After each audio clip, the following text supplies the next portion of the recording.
Howdy.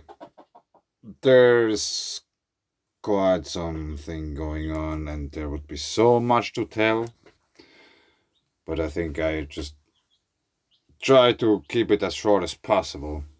This is the crazy weather map I once drawn, whatever. It's the surface conductivity anomaly over Scandinavia with the attached Kursk magnetic anomaly here. And I have been talking about this for 1.5 years or something since I discovered that. And I was watching Windy yesterday, or in the night. So this is a screen video shot I made yesterday from Windy, obviously. And I want to show you this, or point this feature out here. And I'm quite sure this has something to do with the Kursk magnetic anomaly and surface conductivity anomaly. Now it got overpowered. And this is why we have those droughts and stuff here. It's repellent. Many clouds are dissipating as they're getting closer. The plasma rocks are somewhat here, approximately.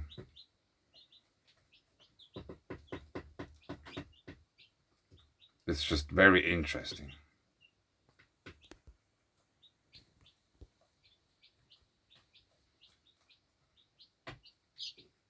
If you take a look at this and compare it with this,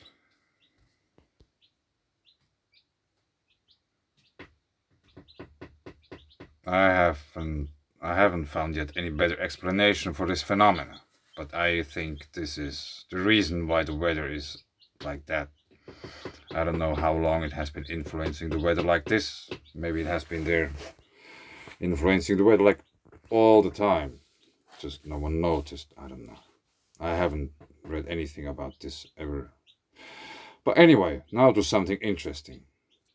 This is as far as I know from yesterday, or 2 days ago. But anyway, check this out. There's like all of a sudden a really, really big amount of water coming.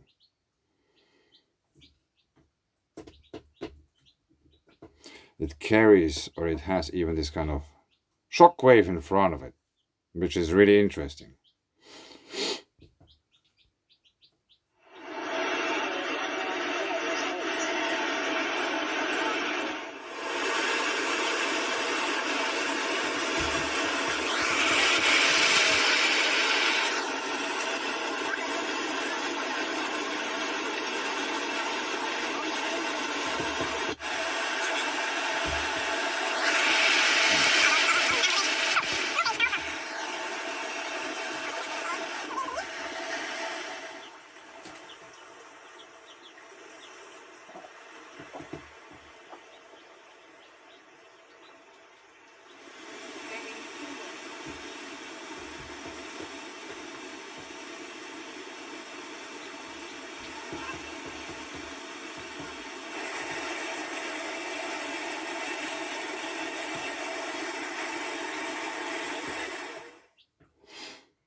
And this is one of those places which got hit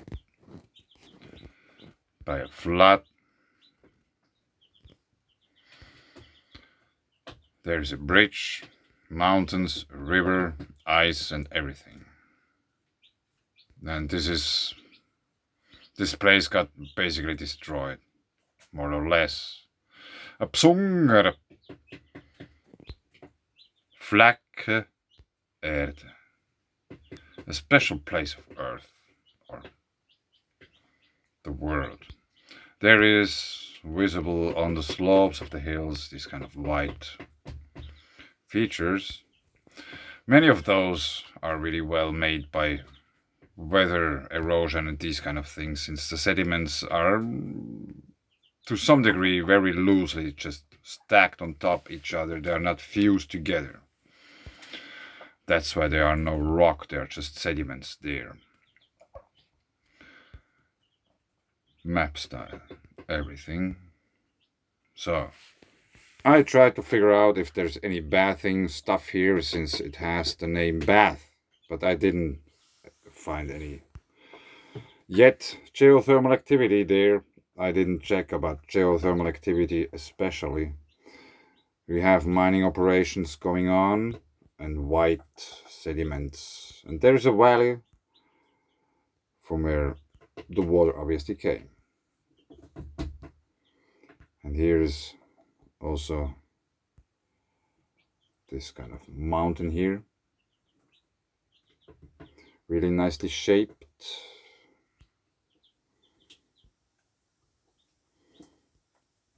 So we were here somewhere, I guess. Not too far away anyway. So then I have been checking out this lake, and I have been watching at the colors and the things that are going on in the lake. There are these kind of whatever plumes. Something seems to be going on. I don't know what these are. I tried to figure out. I didn't. And here's a very good view. You can see the boat is going through that, so it is in the water. There are these kind of streaks, and we have also this color here. And this one is also very intriguing. Very intriguing.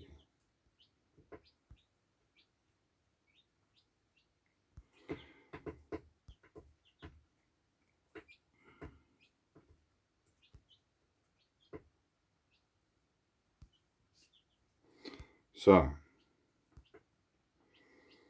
I went to some mountain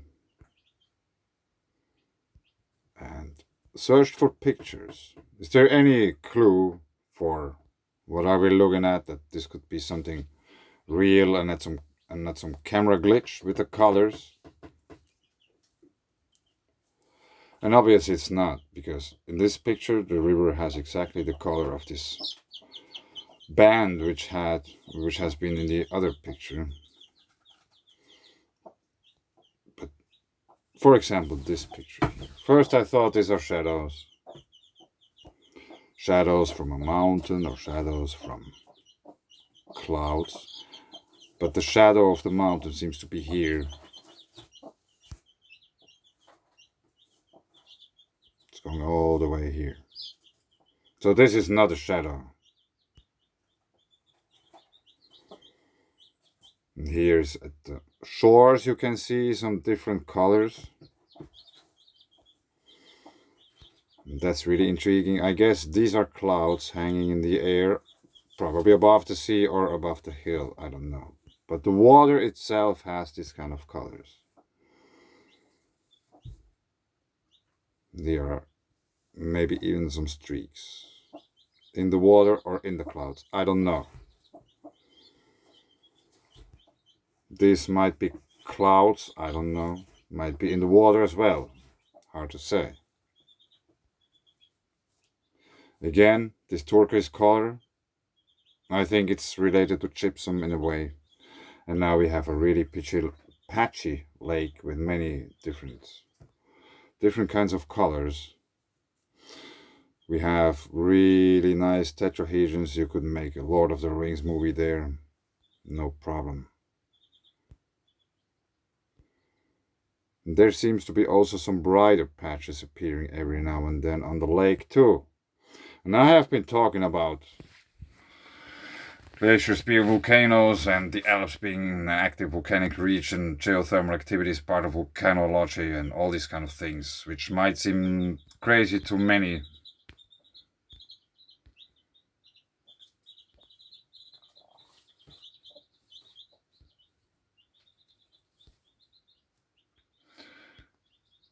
Actually, I think I probably got the mountain water paper done now.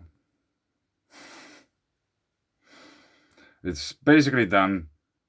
I don't want to take any more stuff into that because otherwise it's gonna be a never-ending project. There has to be some fixations probably still being done. My English isn't good, so.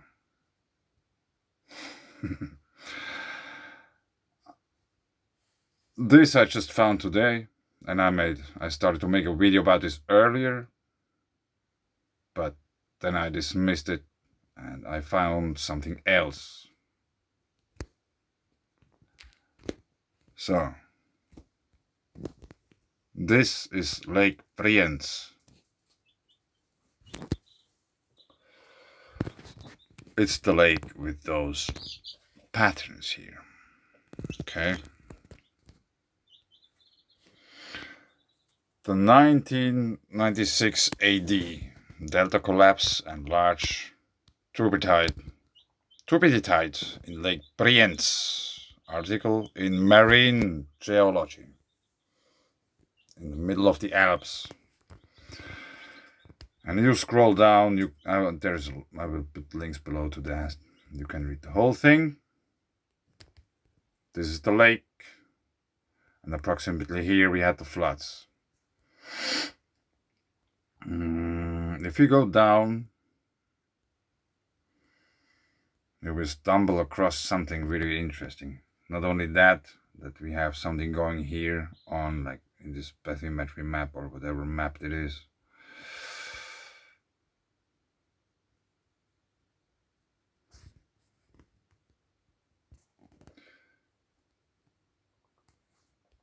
Here.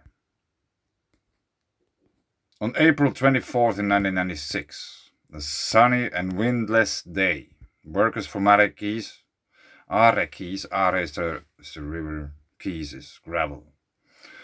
Company were on a floating bagger anchored 130 to 140 meters offshore, Alter Arek Old Era Delta, performing dredging at 8 to 10 meters water depth. The about 50-ton dredging bagger was tightly anchored with 5 wire cables, 2 of them attached onshore and 3 anchored offshore. At about 8 GMT, the cable winches went surprisingly a bit backwards despite their brakes, and a loud noise raised the team's attention. Immediately after, 2 wire cables, one onshore and one offshore, 16mm and 19mm diameter respectively, broke at once. After this incident, upon reaching the harbor, the team reported that the boat was staying lower on the quay than normal.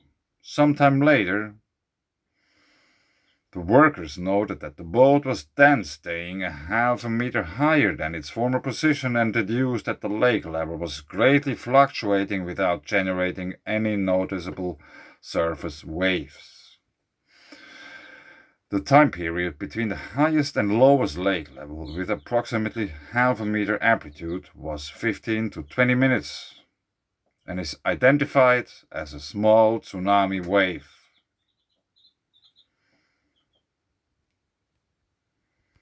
So I have been talking about alpine lakes which are fed from below. They might have fluctuations in their levels of output and also in the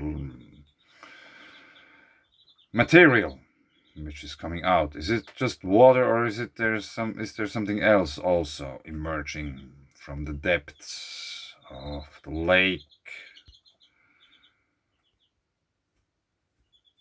So, and I have been talking about glaciers being volcanoes, and they're just frozen. That's why they are just not. There's nothing coming out there like fast. Glaciers are contemporary lava streams made out of water. This looks really interesting, even though we cannot really see what's going on. Maybe it's just a glitch in the matrix. Here's another lake on top of a mountain, which is probably fed from below. So, is it possible?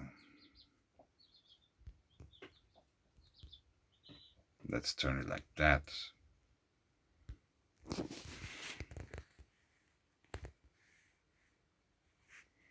That there is water coming from beneath, which was creating the wave,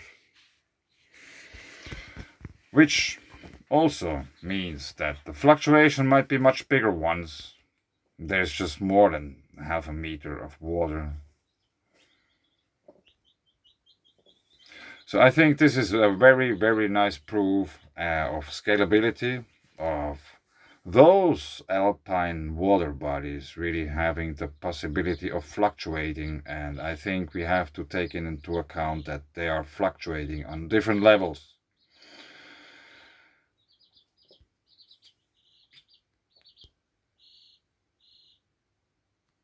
I just wanted to show you that. I thought that's really interesting.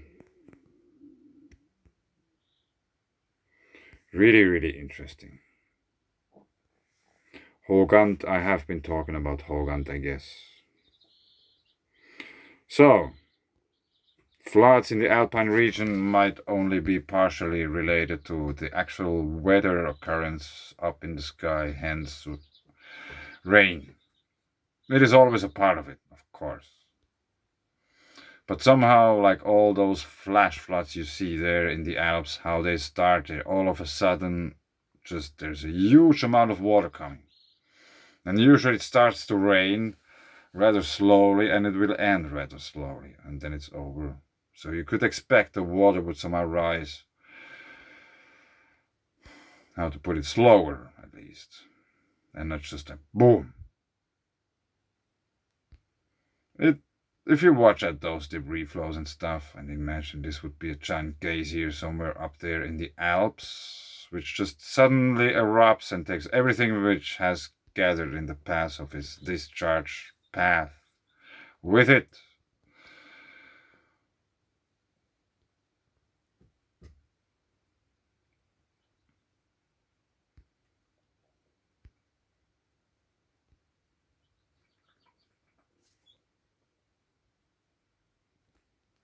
For example, this is ice, I guess. This is a baby glacier. And obviously it has been shrinking since the green area hasn't catched up with it.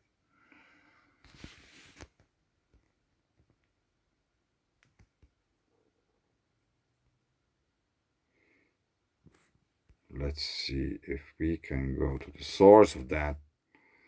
I would say here's one.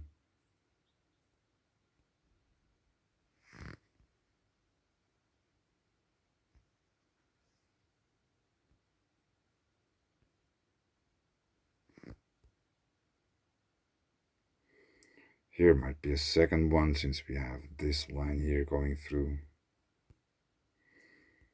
Intersection of a shock wave.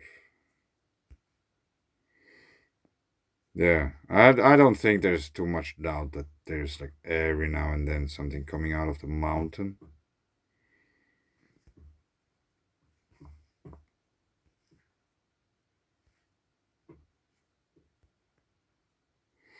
This might be also some kind of spring or well, and also here on top of it there might be some spring there.